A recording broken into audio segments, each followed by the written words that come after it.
राधे राधे दोस्तों, आज मैं आप लोगों को बताने वाली हूँ शारदीय नवरात्रि 2024 कब से है। हिंदू धर्म में देवी देवताओं और त्योहारों का विशेष महत्व होता है। नवरात्रि का त्योहार भी कुछ खास अवसरों में से एक है। नवरात्रि के त्योहार में 9 दिनों तक लगातार माँ दुर्गा के 9 रूपों की पूजा की जाती है। साल में 4 बार नवरात्रि का त्योहार आता है। ऐसा बहुत कम लोग जानते हैं कि चैत्र और शारदीय नवरात्रि के अलावा 2 गुप्त नवरात्रियां भी आती है, जो माघ और आषाढ़ के महीने में पड़ती है। इसमें सबसे ज्यादा महत्व शारदीय नवरात्रि का होता है। यह अश्विनी माह में शुक्ल पक्ष की प्रतिपदा तिथि को मनाई जाती है। इस विशेष पर्व पर माँ के सभी भक्त पूरे 9 दिनों तक माता की पूजा करते हैं, उपवास रखते हैं और 9वें दिन कन्या पूजन करते हैं। इन 9 दिनों में माँ दुर्गा अपने सभी भक्तों की प्रार्थना सुनती है और भक्तों को अपना आशीर्वाद प्रदान करती है। शारदीय नवरात्रि 2024 तिथि और शुभ मुहूर्त। हिंदू पंचांग के अनुसार शारदीय नवरात्रि का त्योहार हर साल अश्विनी माह के शुक्ल पक्ष की प्रतिपदा तिथि को मनाई जाती है। शारदीय नवरात्रि के 10वें दिन दशहरा मनाया जाता है। इस पर्व की तारीख हर साल बदलती है क्योंकि हिंदू पंचांग के अनुसार तारीखें निर्धारित होती है। यह त्योहार आमतौर पर सितंबर या अक्टूबर के महीने में ही मनाया जाता है। इस साल शारदीय नवरात्रि 3 अक्टूबर से 12 अक्टूबर तक मनाया जाएगा। कब करें शारदीय नवरात्रि में घट स्थापना? शारदीय नवरात्रि में कलश स्थापना करना सबसे महत्वपूर्ण अनुष्ठानों में से एक होता है। घट स्थापना नवरात्रि की शुरुआत का प्रतीक है। यह अनुष्ठान प्रतिपदा तिथि अर्थात नवरात्र के शुरुआती दिन पर किया जाता है। साल 2024 में कलश स्थापना का शुभ मुहूर्त 3 अक्टूबर 2024 सुबह 6:19 से सुबह 7:23 तक का है। शारदीय नवरात्रि पूजा सामग्री। शारदीय नवरात्रि में दुर्गा माँ के अलग अलग रूपों की विधि विधान के साथ पूजा की जाती है। पूजा सामग्री के रूप में कुमकुम फूल, देवी की मूर्ति या फोटो, जल से भरा कलश, मिट्टी का बर्तन, जौ, लाल चुनरी, लाल वस्त्र, मोली, नारियल, साफ चावल, पान, सुपारी, लौंग, इलायची, बताशे या मिश्री, कपूर, श्रृंगार का सामान, दीपक, घी, तेल, धूप, फल, मिठाई व कलावा आदि शामिल करें। शारदीय नवरात्रि पूजा और कलश स्थापना विधि। सबसे पहले सुबह उठकर ब्रह्म मुहूर्त में स्नान करें और साफ वस्त्र पहने। पूरे घर को शुद्ध करने के बाद मुख्य द्वार की चौखट पर आम के पत्तों का तोरण लगाएं। पूजा के स्थान को साफ करें और गंगाजल से पवित्र कर लें। अब वहां चौकी लगाएं और माता की प्रतिमा स्थापित करें। दुर्गा माँ और गणेश जी का नाम लें। इसके बाद उत्तर और उत्तर पूर्व दिशा में कलश की स्थापना करें। कलश स्थापना के लिए पहले एक मिट्टी के बर्तन में जौ के बीज बोएं, फिर एक तांबे के कलश में पानी और गंगाजल डालें। कलश पर कलावा बांधें और आम के पत्तों के साथ उसे सजाएं। इसके बाद उसमें दूब, अक्षत और सुपारी डालें। उसी कलश पर चुनरी और मोली बांधकर एक नारियल रख दें। सामग्री का उपयोग करते हुए विधि विधान से माँ दुर्गा की पूजा करें। दुर्गा सप्तशती का पाठ करें। अंत में माँ दुर्गा की आरती करें और प्रसाद वितरण करें। शारदीय नवरात्रि का महत्व। शारदीय नवरात्रि को महानवरात्रि या अश्विनी नवरात्रि के रूप में भी जाना जाता है। शास्त्रों के अनुसार जब भगवान राम, माता सीता और अपने भाई लक्ष्मण के साथ 14 साल के लिए वनवास गए थे तो वहां रावण ने धोखे से माता सीता का हरण कर लिया था। इसके बाद भगवान राम ने माता सीता की रक्षा के लिए रावण से युद्ध किया और उस पर विजय प्राप्त की। तभी से इस दिन को बुराई पर अच्छाई की जीत के रूप में मनाया जाने लगा। इसके पीछे एक और पौराणिक कथा भी मौजूद है, जिसके अनुसार माँ दुर्गा ने 9 दिनों तक दुष्ट राक्षस महिषासुर से युद्ध किया था और 10वें दिन उसे पराजित किया था। इसलिए लगातार 9 दिनों तक भक्त माता की उपासना करते हैं और उन्हें प्रसन्न करने का प्रयास करते हैं।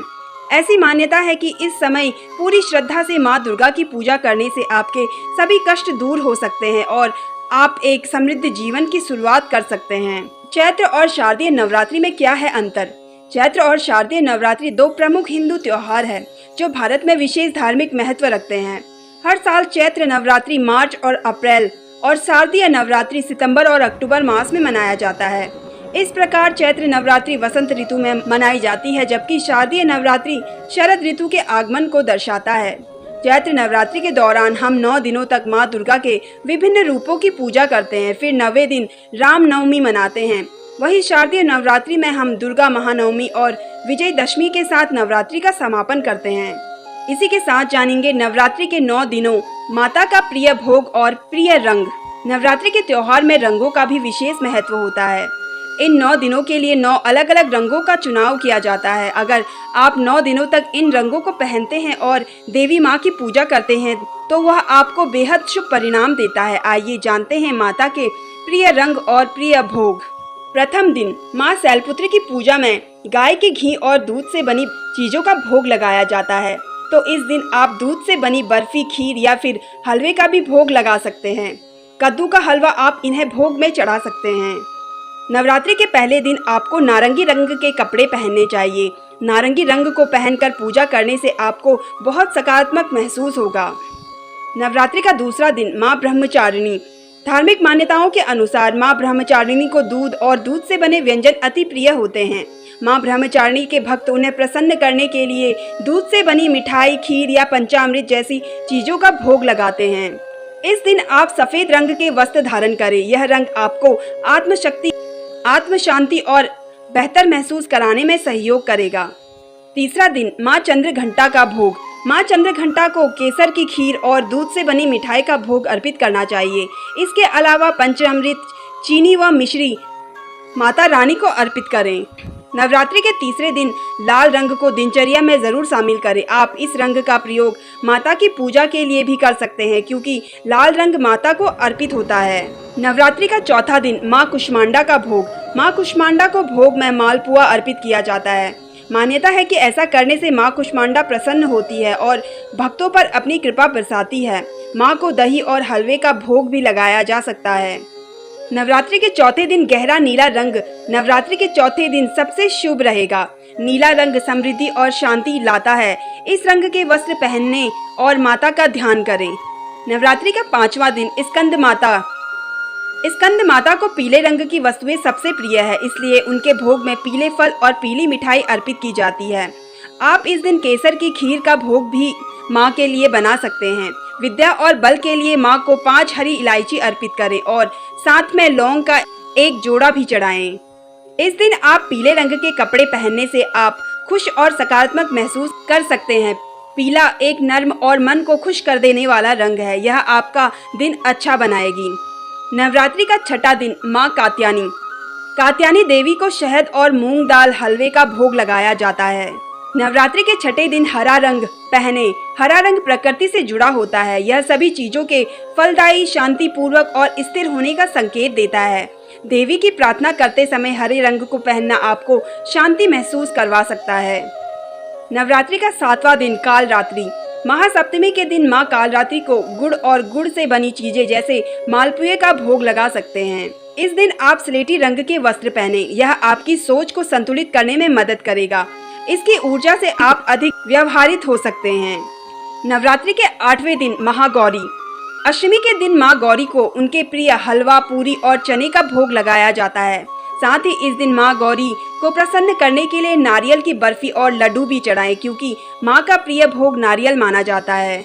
नवदुर्गा पूजा के दौरान 8वें दिन बैगनी रंग का उपयोग करें। इससे आपको समृद्धि और सफलता प्राप्त हो सकती है। इसलिए अगर आप देवी माँ का आशीर्वाद चाहते हैं तो यह रंग अवश्य चुनें। नवरात्रि का 9वां दिन माँ सिद्धदात्री भोग। ऐसा कहा जाता है कि माता सिद्धदात्री को हलवा, पूरी और चने का भोग लगाना चाहिए। साथ ही इस प्रसाद को कन्याओं और ब्राह्मणों में बांटना बेहद शुभ माना गया है। ऐसा करने वाले साधक से माँ प्रसन्न होती है और उनकी सभी मनोकामनाएं पूरी करती है। नवरात्रि के 9वें दिन आपको मोर वाले हरा रंग पहनना चाहिए। यह हरे और नीले रंग से मिलकर बना होता है। यह रंग समृद्धि से जुड़ा होता है।